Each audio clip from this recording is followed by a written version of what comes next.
Dialogue with Mike Doyle Part 2. Gerald R. Clark, author of the Anunnaki of Nibiru, mankind's forgotten creators, enslavers, destroyers, saviors, and hidden architects of the New World Order, hot off the press. My 585 new book, The Seventh Planet, Mercury Rising, just released in paperback and Kindle versions today! I wanted to share an epic dialogue that is ongoing between a very honorable father and his seeking son who is pursuing a life of ministry at the University of Dallas, a Catholic school that highly venerates Constantine. He was the Roman Dark Lord agent that subjugated and dumbed down the original teachings of Jesus, completely ignoring the salvation verse that landed Martin Luther at the door of the Roman Mafia outfit's door, leading to the Protestant Revolution. The Catholic pedophilia-filled mafia cult, pretending to have the true origins of mankind in their religious dogma, have hidden the truth about infinite beings having a human experience and their birthright energetic connection back to the source as described in John 1:12.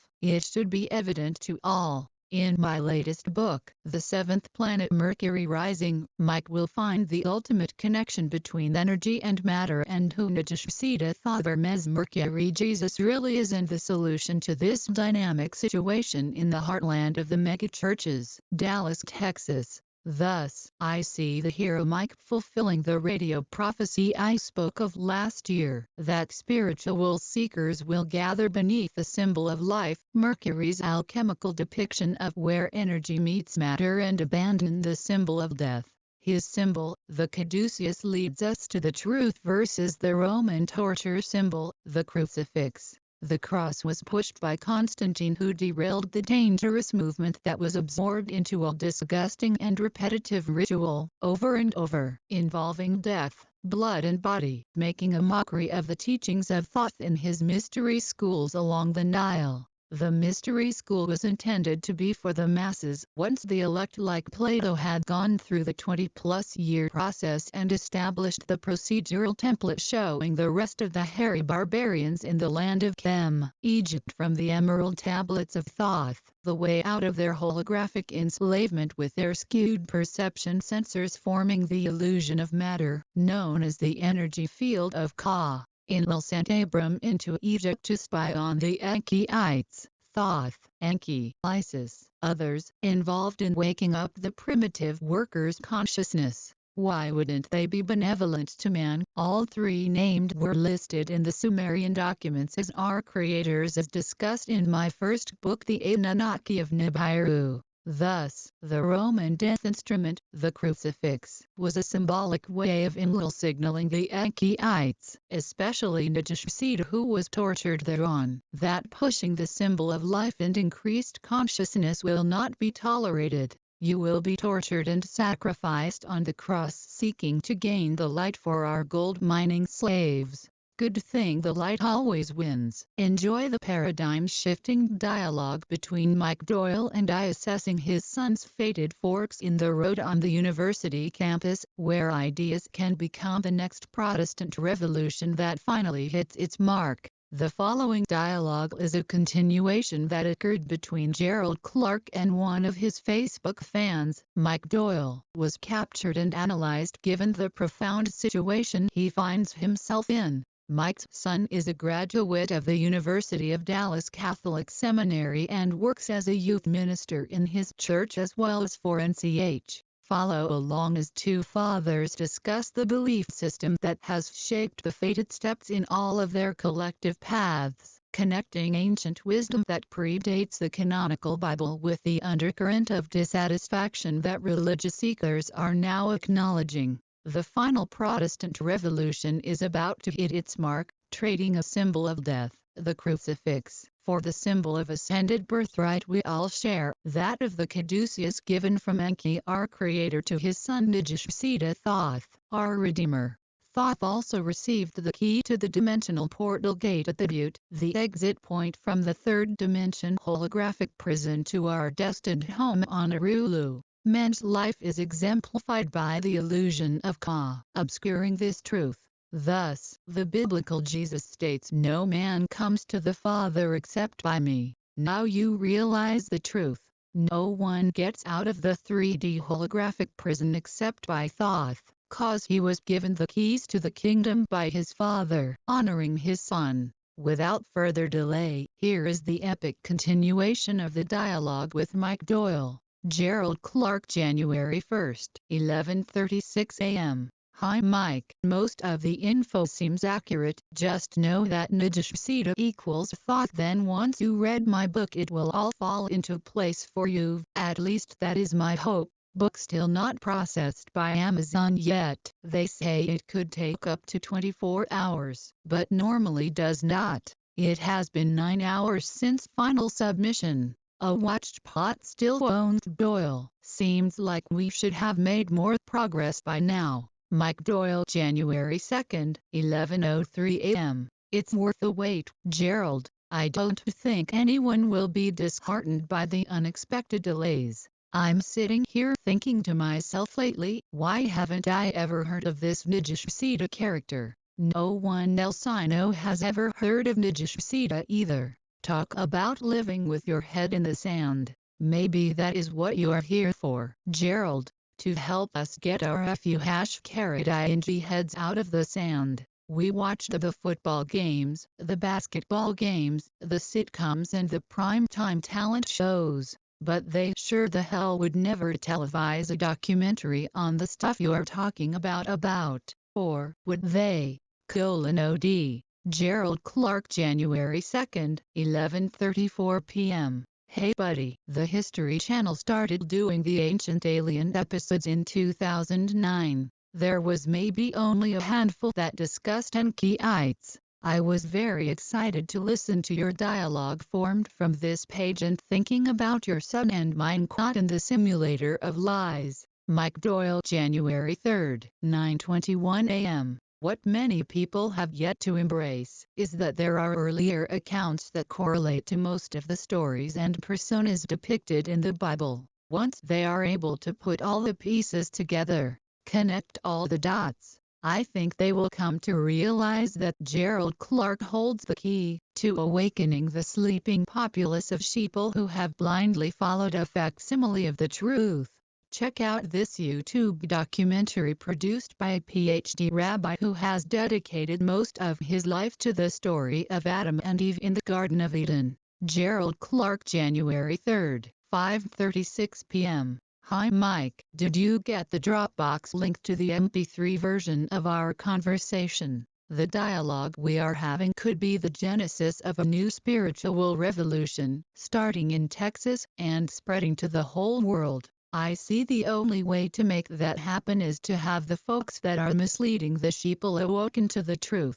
I have a minister suddenly from Texas sending me very sycophantic and dishonoring messages intended to dishearten my message. I sent him to the woodshed with 2 sentences, then thought that this type of messenger should not be killed, but converted much as Paul was on the road to Damascus. I watched the rabbi links, still too chicken shit to put the names on the faces and connect the dots to Yahweh. Instead they took the story of Gilgamesh, which alluded to a reduced famed Garden of Eden, and tried to make it the Atrahasis account for man's true origins. This is classic for the Enlilites, claiming they created everything, while not mentioning the 3 that actually did. Enki, Niharsag, and Nijashsita, the true holder of the keys to the kingdom, which he so aptly states in Emerald Tablet 15, where he says, "Win ye the way to me, my children," by challenging us to do John 1:12 in totality.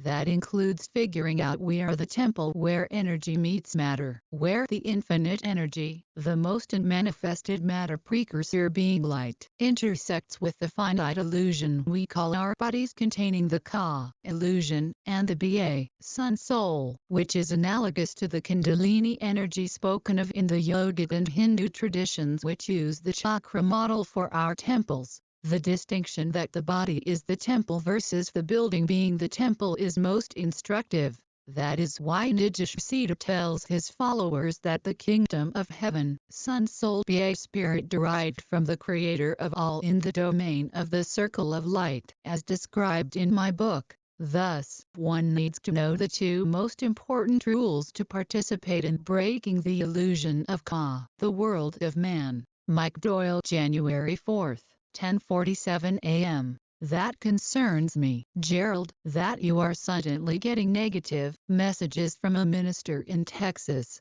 I know that they would not be from my son, Paul, in Texas. My son is no longer a minister, anyway, and I am in New Orleans. But I do know this. There are a lot of idiots, Christian zealots, in Texas who thrive on confrontation. You should welcome the opportunity to stick to the facts and set things straight. They say that any publicity is good publicity. So you might as well get used to the good and the bad feedback on your book. Because, face it my friend, you are becoming world famous. Keep calm in the face of adversity, and that will be your shield. I will definitely focus on the two preconditions for breaking the illusion of If people are already hacking your book from Amazon and confronting your theology, then you have truly ignited a spiritual revolution. Let the truth speak for itself, and do not entertain the idiot zealots.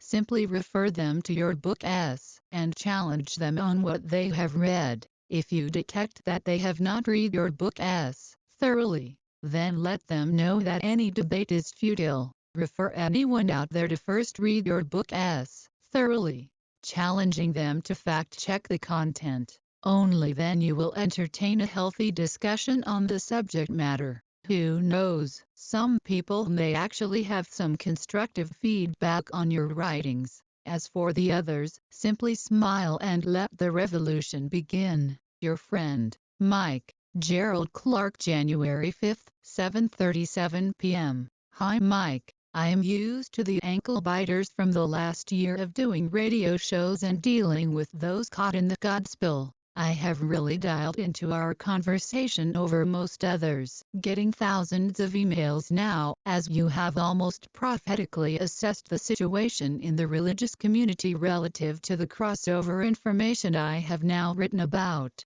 The pastor is named Scott D. After rebuking him slightly, then putting him on a block list. His wife, the associate pastor of XXX Temple in Texas somewhere, is holding a large multi-thousand person event in April and wants me to be a paid speaker there. Not sure I want to walk into that kind of trap. We shall see. I think one of his members approached him about my data and it spun him to approach me in a very dishonoring way, unbecoming of a child of God. Mike Doyle and Gerald Clark, Facebook Dialog, January 7, 2015. Mike Doyle, January 7, 6:49 a.m. Hi Gerald, you can publish what you deem appropriate, and I have no shame in supporting you. I am a proud supporter of Gerald Clark and his research, as you are like a beacon of light that guides the masses into the new millennium, the age of Aquarius.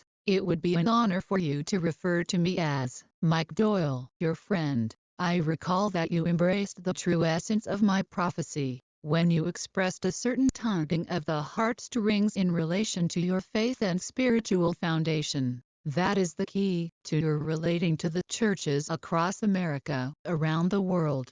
Do not be afraid of them. Let them know, upon your initial introductions, like many of them, you come in peace as a seeker of the truth, beginning your presentations with a humble prayer. Let them know that you do not come as an enemy, but as a passionate servant of mankind who has been inspired to disclose new pieces of the eternal puzzle, pieces of the puzzle that have been hidden from us far too long. I foresee a marrying of your knowledge, Gerald, with all religions. The Muslims, the Hindus, the Buddhists, the Christians and the Jews will all invite you to address their congregations. The heated debates and spiritual overtones will be not unlike the Council of Nicaea, and the many councils convened under the emperor reigns of Constantine and Augustine. It is your commission to maintain a higher level of integrity and compassion than your confused counterparts, as the knowledge you disseminate will shock many to the core.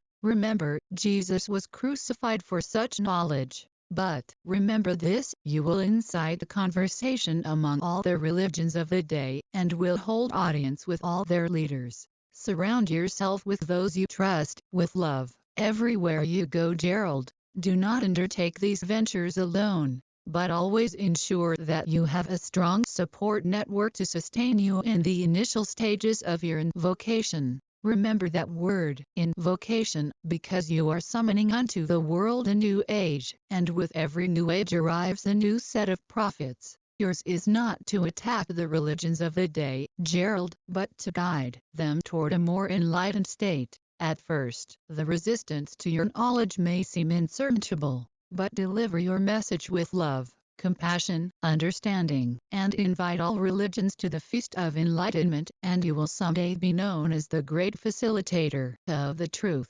Cheers. Mike. Gerald Clark, January 7, 2:46 p.m. Hi Mike, if I am to take on such a mission, which seems unavoidable at some point in time, were I to undertake such a venture, I would want a trusted visionary like you, Mike, along for the illuminating ride.